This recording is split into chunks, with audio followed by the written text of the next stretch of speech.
Dear student, जो मैं आपको टेंस की सीरीज़ पढ़ा रहा हूँ, बहुत इम्पोर्टेंट सीरीज़ है। देखो, टेंस एक ऐसा टॉपिक है जो एक क्रूशियल टॉपिक मानते हैं, क्योंकि इसमें वैरायटी बहुत ज़्यादा है, यूजेस बहुत डिफरेंट टाइप्स होते हैं। फिर भी हमको समझना है। अपन बात कर रहे थे प्रेजेंट परफेक्ट टेंस की। पहले अपन ने बात कर ली है प्रेजेंट सिंपल टेंस, मतलब काम चलता है।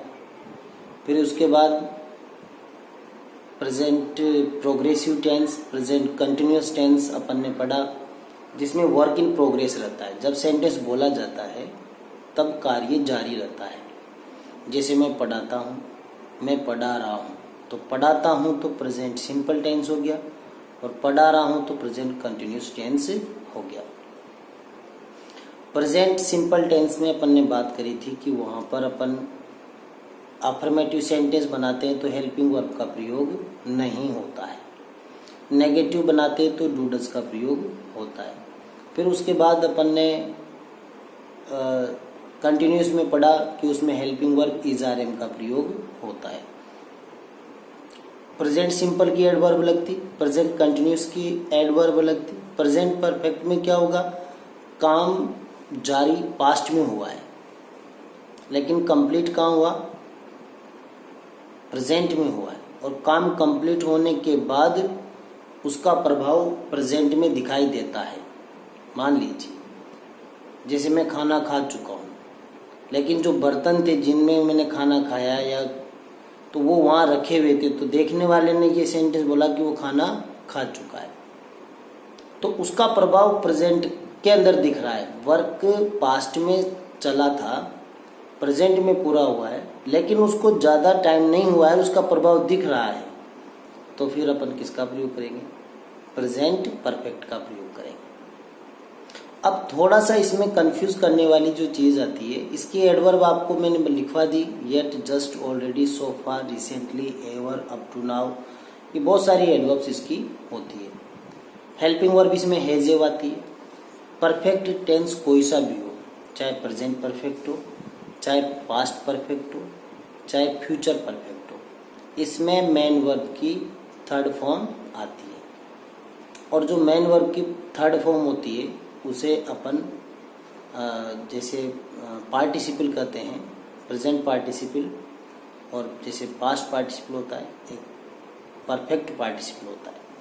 तो जो पास्ट पार्टिसिपल होता है वो वर्ब की थर्ड फॉर्म होती है, और प्रेजेंट पार्टिसिपल जो होता है वो वर्ब की फर्स्ट फॉर्म में आईएनजी होती है, और जो परफेक्ट पार्टिसिपल होता है वो हैविंग प्लस मेन वर्ब की थर्ड फॉर्म होती है। तो जो पीपी का मतलब, मैंने जो नोट्स सेंड किया था या बताया था, उसमें पीपी का मतलब पास्ट पार्टिसिपल्स है। एक बार रिपीट कर रहा हूँ, वर्ब की फर्स्ट फॉर्म में आईएनजी लगती है तो प्रेजेंट पार्टिसिपल है, ठीक है। और अगर अपन वर्ब की थर्ड फॉर्म लिखते हैं तो उसे पास्ट पार्टिसिपल बोलते हैं, और अगर हैविंग प्लस वर्ब की थर्ड फॉर्म लगाते हैं तो उसे परफेक्ट पार्टिसिपल बोलते हैं। पार्टिसिपल क्या होता है, पार्टिसिपल जो है वर्ब की फॉर्म होती है, ठीक है ना। अब पार्टिसिपल की तीन फॉर्म हो गई, प्रेजेंट, पास्ट और परफेक्ट। फ्यूचर नहीं, प्रेजेंट, पास्ट और परफेक्ट। आज पिछले वीडियो में मैंने आपको बताया था कि सेंटेंस के जो टाइप्स अपन पढ़ेंगे आज, उनका क्या स्ट्रक्चर होता है, कौन कौन से सेंटेंस होते हैं, तो आप ध्यान से समझिएगा। और साथ में मैं मेरी तरफ से फुल मेहनत कर रहा हूँ, आप इन वीडियोस को ज़्यादा से ज़्यादा बार बार देखिए। जहाँ भी आपको समझ में नहीं आती कोई बात, उसको रिव्यू कर लीजिए, और ज़्यादा से ज़्यादा चैनल को लाइक, सब्सक्राइब और शेयर कीजिए, जिससे जो बहुत सारे स्टूडेंट ऐसे हैं जिनको सुविधाएं नहीं मिल पाती है, पढ़ नहीं पाते हैं, तो सब तक ये चीज़ें पहुँचे और उनको भी टेंस समझ में आए, वो भी टेंस जाने। टेंस से डरना नहीं है, टेंस मतलब पार्टेशंस ऑफ माइंड कर लो, माइंड के अंदर तीनों पार्ट अलग अलग कर लो, प्रेजेंट, पास्ट एंड फ्यूचर। लेकिन अपन क्या करते हैं, पास्ट का रूल प्रेजेंट में चला जाता है, प्रेजेंट का पास्ट में आ जाता है। तो ये सबसे बड़ी प्रॉब्लम है सबके। देखो मेन बात है कि सबके रूल्स अलग अलग हैं, प्रेजेंट के अलग है, पास्ट के अलग है, फ्यूचर के अलग है।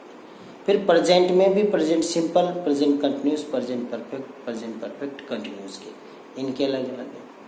तो अपन डिवीजन तो कर ही सकते हैं, सेपरेशन तो कर ही सकते हैं किसी चीज़ का।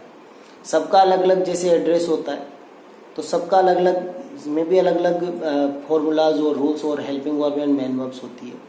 तो आप दूसरी बात रिव्यू कीजिए।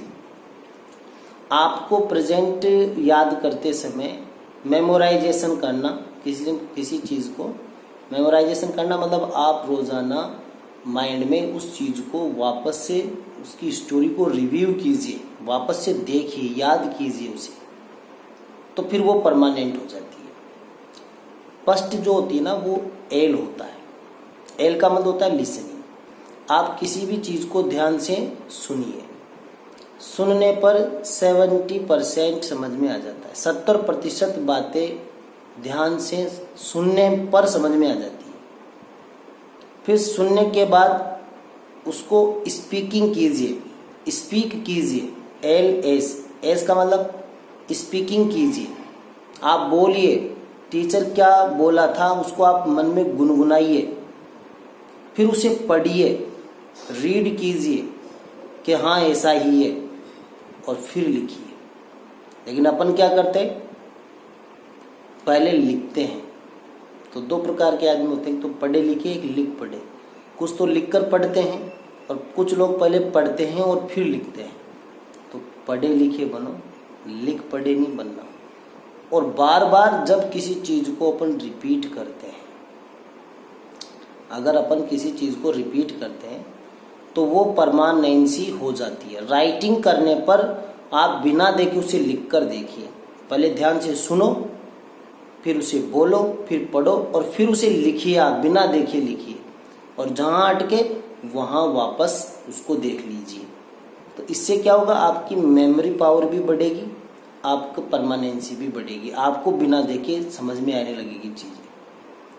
तो ये सारी चीज़ें मैं आपको इसलिए बता रहा हूँ क्योंकि इससे मेमोरी भी तेज़ होती है और पढ़ने की कैपेसिटी भी बढ़ती है। तो मैं आपको आज प्रेजेंट परफेक्ट का कुछ स्ट्रक्चर और वो बता रहा हूँ, तो आप ध्यान से देखिएगा।